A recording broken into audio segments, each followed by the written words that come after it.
안녕하세요. 서울시립대학교 국사학과의 이익주입니다. 만나서 반갑습니다. 안녕하세요.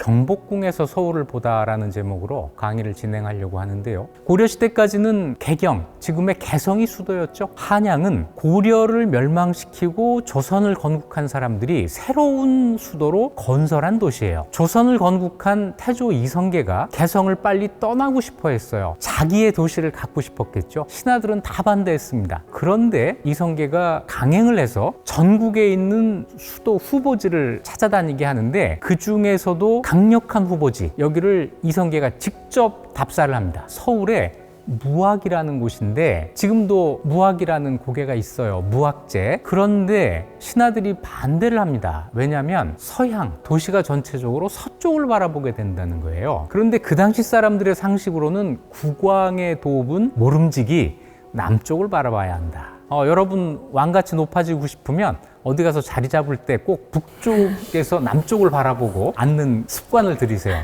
그래서 역시 안 되겠다. 그래서 신하들을 다 데리고 거기서 토론이 벌어져요. 재밌는 거는 손들고 이야기하는 사람들이 좋다 나쁘다 하는 의견을 말하면서 그 근거를 풍수지리를 들고 있었다는 겁니다. 왜 그러냐면 풍수지리는 그 이전 고려 500년을 지배했던 사상이거든요. 따라서 당연히 나라의 도읍을 정할 때는 풍수로 볼 때 좋다, 풍수로 볼 때 좋지 않다, 이렇게 이야기를 하는데 오직 한 사람이 그렇지 않다, 이렇게 이야기합니다. 누구냐면 바로 정도전이에요. 내가 평소에 최초의 조선인이라고 이야기하는 그 정도전이 이런 말을 합니다. 국가의 치란, 다스려지고 어지러운 것은 사람에게 달린 것이지 지리의 성소에 있는 것이 아닙니다. 어디로 가든지 사람이 잘하면 정치는 잘 되는 것이다. 우리 역사에서 처음으로 풍수지리설을 극복했다고 평가를 받는 아주 기념적인 발언을 해요. 이 주장이 먹힙니다. 그래서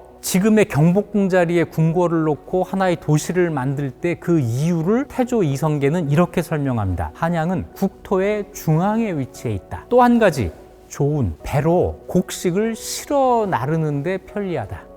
여기에 풍수지리가 끼어들 여지가 없죠. 정도전 같은 경우는 어떻게 그런 풍수지리에서 벗어난 획기적인 생각을 할 수 있었던 건가요? 좋은 질문입니다. 정도전은 참 독특해요. 어떤 거냐면 무언가를 좀 더 근본적으로 생각한다. 30대에 유배 생활을 하면서 민을 발견했다. 내가 저렇게 힘들게 사는 백성들을 위해서 무슨 일을 해야 되나 하는 사명감 같은 거를 가졌던 것 같아요. 젊은 시절의 어려움이 더 큰 기회로 되돌아왔다. 그래서 젊어서 고생은 사서 한다는 얘기가 나오는 것 같아요. 경복궁이라고 하는 궁궐의 이름이 지어졌는데 과연 그게 무슨 뜻일까? 그냥 허투루 지은 이름이 아니고 뭔가 뜻을 담아서 지었을 거란 말이에요. 다행히 이걸 지은 사람도 밝혀져 있고 왜 그런 이름을 지었는지도 기록으로 남아 있습니다. 계속 나오는 정도전이에요. 자, 궁궐이 경복궁이 완성된 거예요. 신하들을 불러 모아서 잔치를 연 겁니다. 술이 세순배가 돌자. 자, 세 잔씩을 다 같이 마신 거예요. 좀 취했을까요? 술 세 잔으로 취하진 않았겠죠. 정도전에게 명령합니다. 신에게 명하시기를 그대는 마땅히 궁궐의 이름을 지어 나라와 더불어 길이 빛나도록 하라. 이게 얼마나 영광스러운 일일까요? 앞으로 500년, 1000년을 이어갈 이름을 지으라는 겁니다. 이걸 왕이 스스로 짓지 않고 신하에게, 아마 가장 총애하는 신하에게 맡겼을 거예요. 그랬더니 정도전이 제가 어찌 그런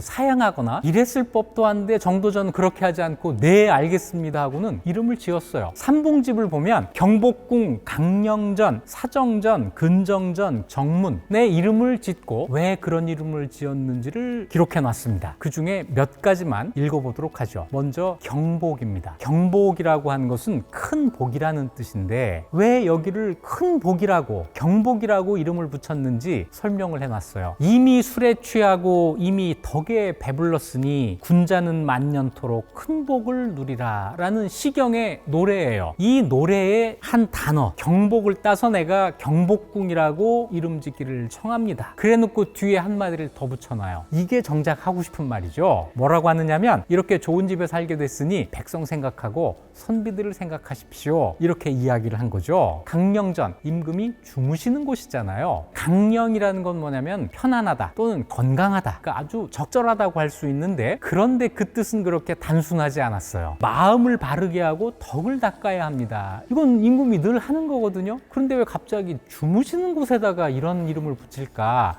그 설명이 뒤에 나옵니다. 마음을 바르게 하고 덕을 닦는 일은 여러 사람이 다 보는 데서는 애써서 다 하지만 한가히 혼자 있을 때는 쉽게 안일에 빠져서 경계하는 뜻이 게을러지게 됩니다. 강령전, 주무시는 곳, 혼자 있는 곳, 여기서는 그런 거 안 하시잖아요. 그러면 안 됩니다. 근정전은 정전입니다. 국가의 행사가 이루어지는 가장 중심이 되는 전각인데 여기에 정치에 부지런하다라는 이름을 붙여놓은 거예요. 그러면서 풀이를 합니다. 임금이 하루도 부지런하지 않을 수가 있겠습니까? 그러나 임금이 부지런해야 한다는 것만 알고 왜 부지런해야 되는지를 알지 못하면 그 부지런함이 번잡하고 까다로운 데 흐르고 말 것이니 그러면 안 된다는 거예요. 다른 거 부지런하게 하는 게 아니고 무엇에 부지런해야 되나? 어진이를 찾아다니는 것, 어진이를 임용하는 것.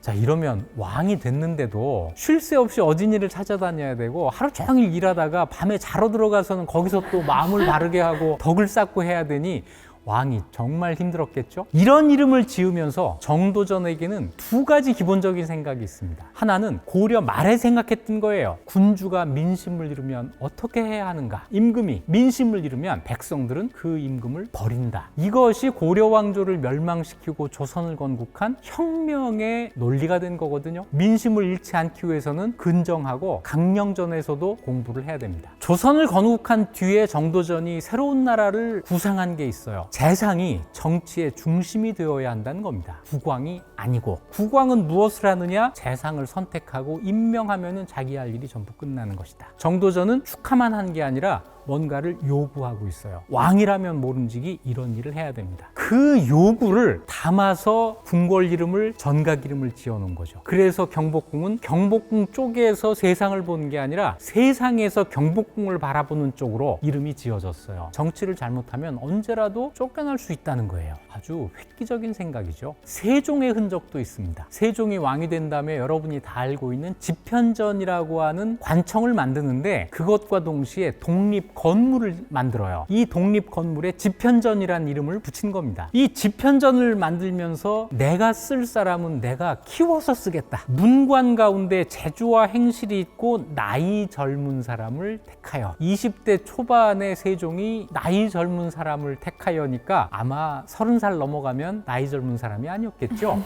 자, 이 집현전은 지금 수정전이라는 이름으로 남아 있습니다. 그러면 세종은 왜 하필이면 집현전에는 젊은 사람들만 데리고 이렇게 일을 하려고 했던 건가요? 세종이 처음 왕이 됐을 때 20대 초반이었거든요. 이때 태종대의 아버지를 도와서 정치를 해왔던 노대신들이 많이 있었어요. 그런데 세종이 볼 때 이 사람들은 정말 일을 잘하는 사람들인데 청렴한 사람들은 아니었습니다. 대표적으로 조말생이라는 사람이 있는데 일설에 의하면 말썽꾸러기의 그 말썽의 어원이 이 사람이라고도 해요. 병조판서를 굉장히 오래 지냈고 태종의 신임을 받은 사람인데 뇌물을 또 많이 받았어요. 자, 이 사람들을 어떻게 처리해야 되나? 세종은 전부 배척하지 않고 그냥 썼어요. 조말생도 그냥 씁니다. 그런데 그런 사람들과 온전하게 정치를 같이 할 수는 없다. 그러면 누구랑 같이 할까요? 내가 키운 사람. 그래서 이 사람들과 함께 내가 원하는 나라를 만들겠다. 이러려면 때묻지 않은 젊고 또